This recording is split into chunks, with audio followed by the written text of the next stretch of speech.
Story 1. 3 years passed before I realized the man had been in the very first photo.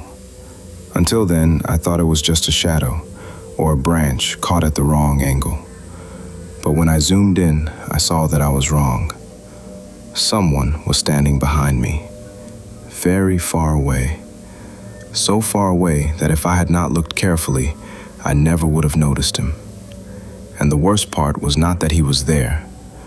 The worst part was that he had been there from the beginning. In the fall of 2023, I traveled to Japan for photography. Near the end of the trip, I spent a few nights in a small village in Gifu Prefecture. It was a quiet place with old wooden houses, empty streets, and a small inn run by an elderly man who rarely spoke. On my first night there, he asked if I had explored the area around the village. I told him I had not. He nodded and said, "If you're looking for places to take pictures, there's a forest north of here." Then, without looking at me, he added, "That place wasn't meant for staying." I asked him what he meant. He did not answer. He just walked away, as if he had already said too much. That night, I met 2 other travelers in the inn's courtyard. One was Jake, an Australian in his 30s who had a habit of making jokes whenever he felt uncomfortable. The other was Lena, a quiet German woman who always seemed to observe everything before speaking. When I told them what the innkeeper had said, Jake laughed. "Well, now we have to go." Lena only asked, "Did he tell you the name of the forest?" I told her no. She was silent for a few seconds. "Then let's just go and come back." That sentence stayed with me more than anything else. It was obvious she was curious too. Unlike Jake, she just did not try to hide that she was nervous. The next morning we set out. At first, everything felt normal. A dirt road, a few old signs, then a narrow trail leading into the trees. The weather was not cold. There was just a strange stillness in the air. One of those things you cannot really explain. You only feel it. For the first half hour, everything seemed ordinary. Leaves crunching under our feet, the smell of damp soil, weak sunlight filtering through the branches. Then something changed. There were no birds. Jake stopped walking and looked around. "That's weird," he said. "It's like this part is empty." Lena did not answer. She just kept scanning the trees. That was when I realized she had been uneasy the entire time. A few minutes later, we found the first mark. A simple circle with a vertical line through the center, carved into a tree. I assumed it was some kind of forestry marker. Then we found another, and another, and another. The deeper we went, the more of them appeared. What bothered me most was how fresh they looked. The cuts were still bright. They were not old. Jake muttered, "Someone spends a lot of time out here with a knife." For once, even he did not laugh. About an hour later, we reached a wooden house. It was not really a house. It was not exactly a cabin either. Something in between.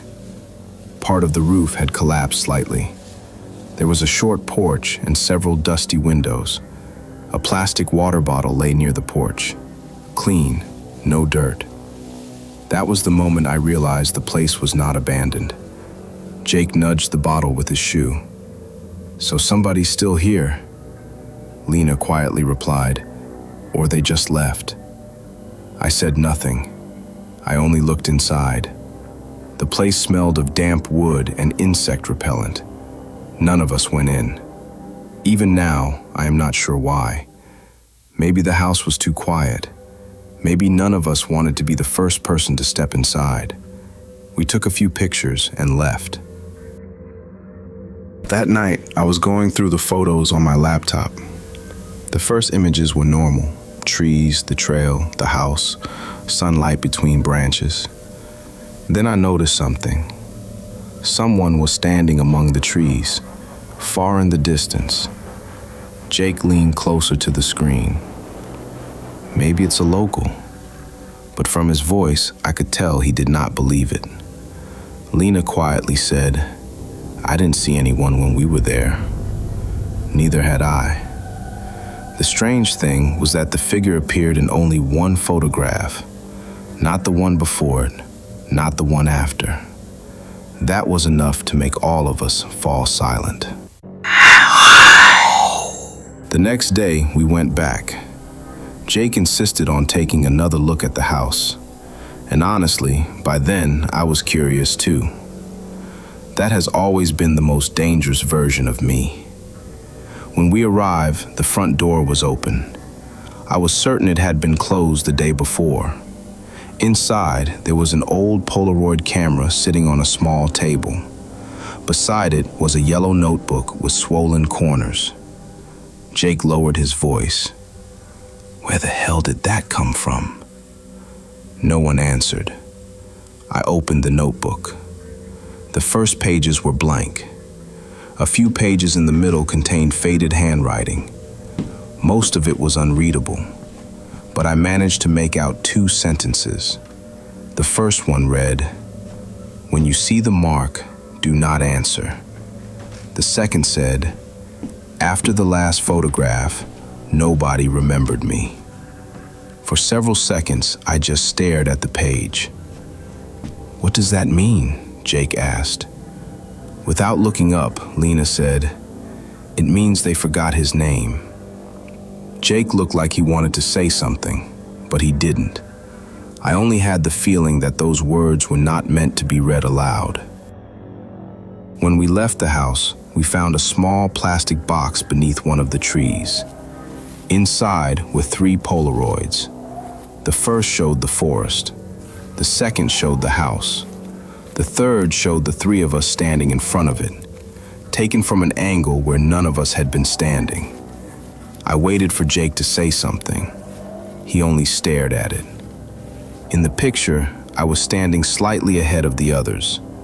Lena was looking down. Jake's hand rested on his backpack strap. Same clothes, same light, same day. The symbol was scratched onto the back of every photograph. The circle, the vertical line. Jake flipped one of them over and quietly said, "This isn't funny anymore." It was the first time I heard him sound genuinely serious. That evening, we showed the photographs to the innkeeper. The moment he saw the symbol, the color drained from his face. Not the reaction of someone surprised, the reaction of someone who recognized something he never wanted to see again. "You shouldn't have found that house." I asked him what the symbol meant. He was silent for several seconds. Then he said, "The old people used to say that anyone who sees it gets archived." Lena asked, "Archived for what?" The old man avoided her eyes. "A lot of things disappeared out there." He paused. "People, animals, even names." Then he quietly added, "Sometimes after someone was gone, nobody remembered they had ever existed." None of us slept that night. We left the village early the next morning.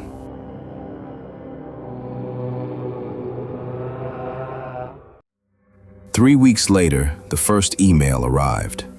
No sender, no message, just a photograph. It showed my kitchen, taken from outside the window. For a few seconds, I thought I was mistaken. But no, the same table, the same mug, the same note I had taped to the refrigerator that morning. The photo had to have been taken that day. I pulled the curtain aside. The yard was empty. The leaves on the patio table had not moved. No one had passed through there. More emails followed. Each one contained only a photograph. The hallway, the living room, the front door, always from outside. Every time I opened one, I became more certain of something. Whoever was doing this was not threatening me, was not communicating with me, was not asking for anything. It was only recording me. After the fifth photograph, I stopped opening them, not because I was brave, because I did not want to find out whether they would keep coming if I ignored them. A few months later, the emails stopped, and somehow that scared me more. As long as they kept arriving, I knew it was still watching from a distance. When they stopped, I no longer knew anything. About a year later, I was organizing old photographs when I opened the folder from Japan again. The first image showed the forest, and there he was, the figure. I had never noticed him before. I opened the second photograph, closer. The third, closer. The fourth, standing beside the house.